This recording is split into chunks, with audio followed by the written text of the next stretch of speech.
ராமாயணத்தில் ராமாயண குடும்பத்தை சேர்ந்த ராமன், லட்சுமணன், பரதன், சத்ருக்கனன், சீதாதேவி அனைவரும் எப்படி முக்தி அடைந்தார்கள், இவர்கள் முக்தியடைந்த சமயத்தில் ஏற்பட்ட சோக நிகழ்வுகளையும் பற்றி நாம் இன்னைக்கு பார்க்கலாம்.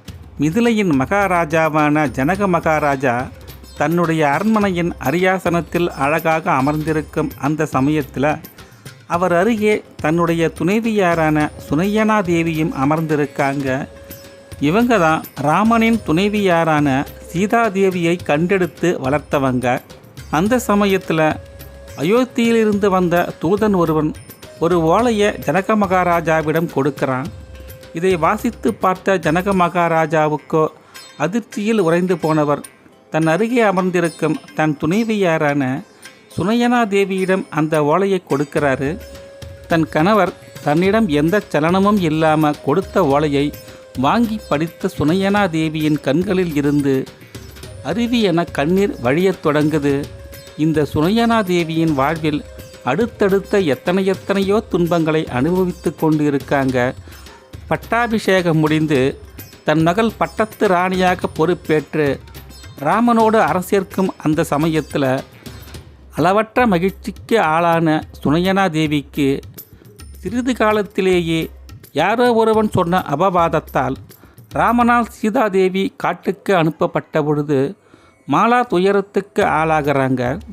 ஆனாலும் சிறிது காலத்திற்கு பின்பு காட்டிற்கு அனுப்பப்பட்ட சீதாதேவி லவன், குசன் என்ற 2 ஆண் மக்களை பெற்றெடுத்து வளர்த்து சிறுவர்களாக ஆன பின்பு தன் 2 மக்களையும் தன் கணவர் ராமனிடம் ஒப்படைத்துவிட்டு அரண்மனைக்கு செல்லாமல் காட்டிற்குள்ளேயே மண்ணிற்குள் மண்ணோடு மண்ணாக மறைந்து போகிறாங்க. தன் மகள் மண்ணிற்குள் மறைந்த செய்தியை கேட்ட சுனையனா தேவி மிகுந்த துயரத்துக்கு உள்ளாகிறாங்க. அது மட்டும் இல்லாமல் தான் பெற்ற மகள் ஊர்மிளையின் கணவன் ராமனின் தம்பி லட்சுமணன் இதற்கு முன்பே சித்தி அடைந்து போகிறாரு. அதனால் தான் பெற்ற மகள் நிலையை எண்ணி இவங்க பெரும் துயரத்திற்கு உள்ளான இந்த சமயத்தில் இப்பொழுது வந்த ஓலையை கண்டு படித்த சுனையனா தேவிக்கு பேரதிர்ச்சிக்கு உள்ளாகிறாங்க. தன் மகள்கள் மறைந்திருந்தாலும் தன் மகன் போன்ற ராமனை அடிக்கடி சென்று வந்து பார்த்து சற்று ஆறுதல் அடைந்து கொண்டிருந்த சுனையனா தேவிக்கு இப்போ அயோத்தியிலிருந்து வந்த ஓலையில் இருக்கும் இந்த கடுமையான விஷயத்தை தாங்கி வந்த அந்த ஓலையை கண்ட சுனையனா தேவி சொல்லனா துயரத்திற்கு ஆளாகிறாங்க. அந்த செய்தி ராமன், பரதன், சத்ருக்கன் மூவருமே லட்சுமணரைப் போல சரையு நதி கரையில் இறங்கி இவர்களும் சித்தி அடைப்போகும் அந்த செய்தியைத்தான் அந்த ஓலை தாங்கி வந்திருக்கு. இனிமேல் அயோத்திக்கும் நமக்கும் எந்தவித தொடர்பும் இல்லாமல் போய்விடுமோ அப்படின்னு அஞ்சி நடுங்கிறாங்க. அது மட்டும் இல்லாமல் தான் பெற்ற 3 புதவிகளான மாண்டவி, ஊர்மிளை, துரிதகீர்த்தி 3 பேருமே கணவனை இழந்தவர்களாகத்தானே இனிமேல் வாழ வேண்டும் அப்படின்னு பல்வேறு விதமான நினைவுகள் இவங்களை திணற அடிக்குது. ஆனால் அந்த சமயத்தில் ஜனக மகாராஜாவோ உணர்ச்சியற்ற குரலில் சுனையனா தேவியிடம் பரதன், சத்ருக்கன், ராமன் 3 பேரும் சித்தியடையும் இந்த நாளில் நாம் இப்பொழுது அங்கேதான் இருக்க வேண்டும் அப்படின்னு சொல்கிறாரு. ஏன்னா தாம் பெற்றெடுத்த 3 புதல்விகளும் உணர்ச்சி பெருக்கால் கண்ணீர் பெருக்கெடுத்து அழத் தொடங்குவாங்க. இந்த சமயத்தில் நாம் அவர்கள் உடன் இருந்து ஆறுதல் சொல்ல வேண்டியது நம்ம கடமை. அதனால் நாமும் அங்கே செல்ல வேண்டும் அப்படின்னு மனைவியிடம் உணர்ச்சியற்ற குரலில் சொல்கிறாரு ஜனக மகாராஜா.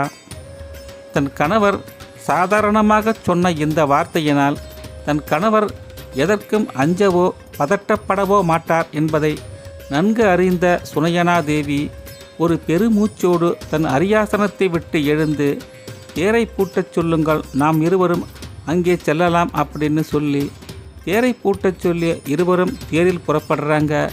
இந்த தேரும் மிதிலையிலிருந்து வேகமாக உருண்டோடி அயோத்தி மாநகரை வந்து அடையுது. அயோத்தி மாநகரில் மக்கள் நடமாட்டமே எதுவும் இல்லாமல் வெறிச்சோடி காணப்படுது. இந்த நிலைமையை உணர்ந்த ஜனக மகாராஜாவோ ராமன், சத்ருக்கனன், பரதன் மூவருமே சரையு நதிக்கரையில் இறங்கி சித்தி அடையப் போகும் இந்த நிகழ்ச்சியை தடுத்து நிறுத்தத்தான் ஊர் மக்கள் அனைவரும் ஒன்றாக திரண்டு இவர்கள் பின்னே சென்றிருக்க வேண்டும் என்று நிலைமையை உணர்ந்து சரையு நதிக்கரையை நோக்கி தன்னோட தேரை திருப்பச் சொல்றார் ஜனக மகாராஜா.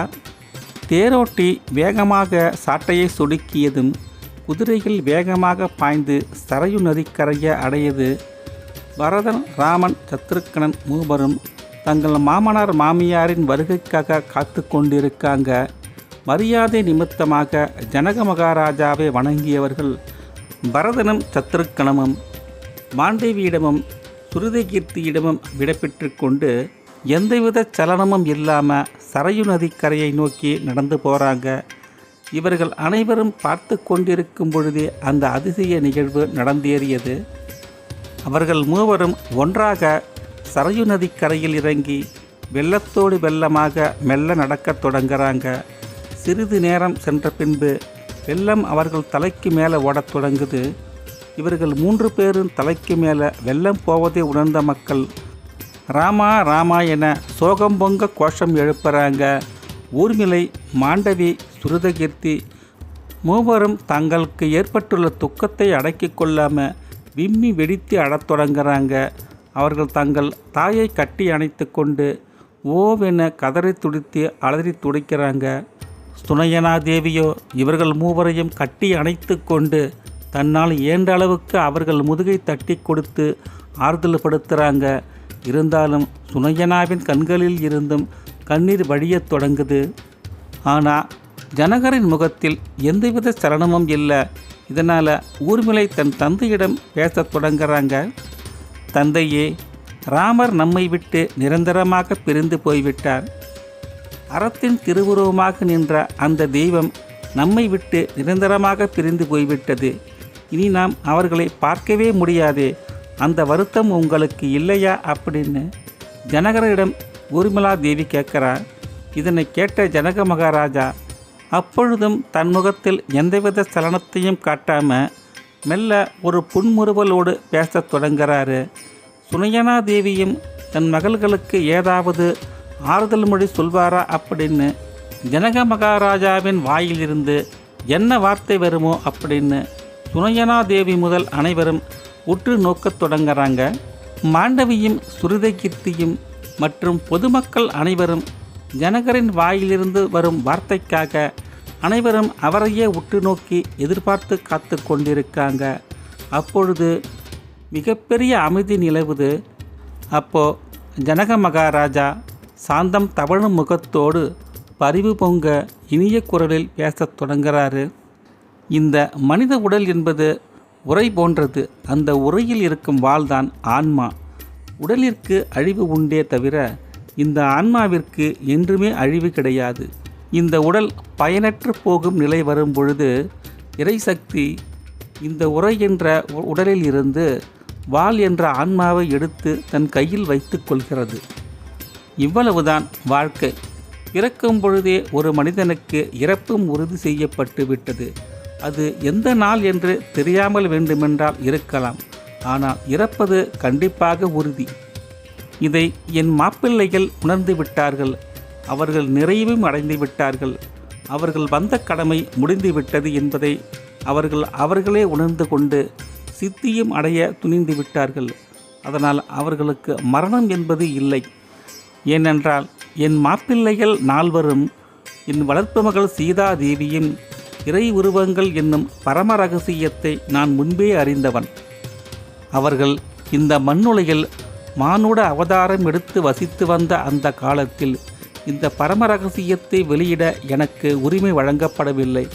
இப்போ அவர்கள் சித்தியடைந்து விண்ணுலகம் சென்று விட்டார்கள்.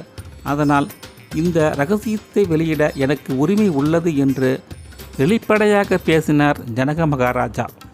இதனையெல்லாம் அவ்வளவு நேரம் ஆர்வமாக கேட்டுக்கொண்டிருந்த சுனயனா, என் மாப்பிள்ளைகள் நால்வரும் இறைவர்களா? என் செல்ல வளர்ப்பு மகள் சீதாதேவி தெய்வமா அப்படின்னு ஆச்சரியத்தோடு கேட்குறாங்க. ஆமாம் சுனயனா, ஒன்றை மட்டும் யோசி. அவர்கள் தெய்வங்களாக இல்லாவிட்டால் இந்த பூமியில் அவர்களுக்கு ஏற்பட்ட இவ்வளவு இடையூறுகள், இன்னல்கள் அனைத்தையும் எப்படி சாந்தமாக பொறுத்து கொண்டு தாங்கியிருக்க முடியும் அப்படின்னு மனிதர்கள் இந்த பூவுலகில் அறநெறி தவறாமல் எப்படி வாழ வேண்டும் என்பதை உணர்த்துவதற்காகவே திருமால் இந்த அவதாரத்தை எடுத்து வந்தார். அவர் எடுத்து வந்த அவதார நோக்கமும் காலமும் பூர்த்தி அடைந்ததனால தெய்வங்கள் விண்ணுலகிற்கு சென்று விட்டன. ஆனால் இந்த மண்ணுலகிலும் அவர்களின் சக்தி நிரந்தரமாக குடியிருக்கும். அவர்களை நாம் பிரார்த்தித்தால் அவர்களுடைய பிரார்த்தனைகள் கண்டிப்பாக நிறைவேறும். இனிமேல் இவர்களுக்கு ஊர்கள் தோறும் ஆலயங்கள் ஏற்படும்.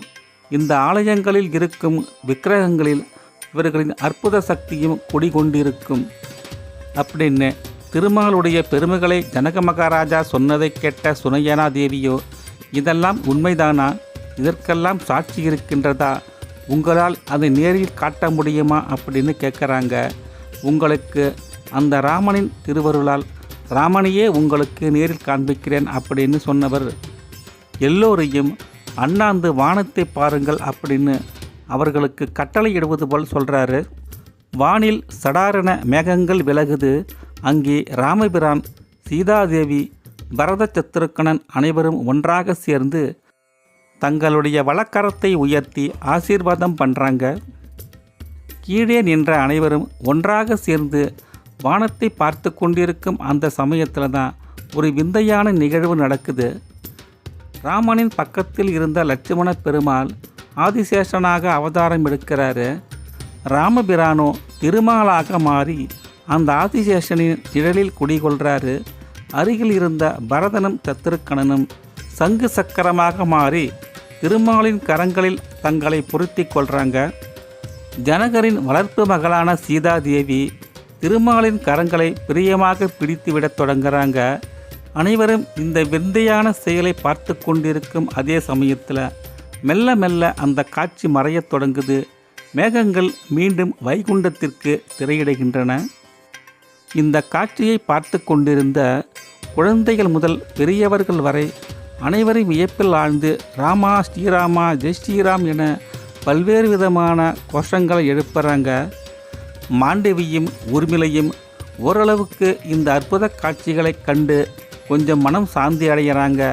இந்த அற்புத காட்சியை தங்களுக்கு ஏற்படுத்தி கொடுத்த ஜனகருக்கு நன்றி சொல்கிறாங்க. இப்படி ராமபிரானின் குடும்பத்தினர் சித்தி அடைந்த இந்த அற்புதமான பதிவு உங்களுக்கு பிடிச்சிருந்ததுன்னா ஒரு லைக் பண்ணி விடுங்க. உங்கள் நண்பர்களுக்கும் ஷேர் பண்ணி விடுங்க. புதியதாக நம்ம பதிவை பார்க்கும் நண்பர்கள் சப்ஸ்கிரைப் பண்ணி விடுங்க. மீண்டும் இது போன்ற ஒரு நல்ல பதிவில் நாம் சந்திக்கலாம்.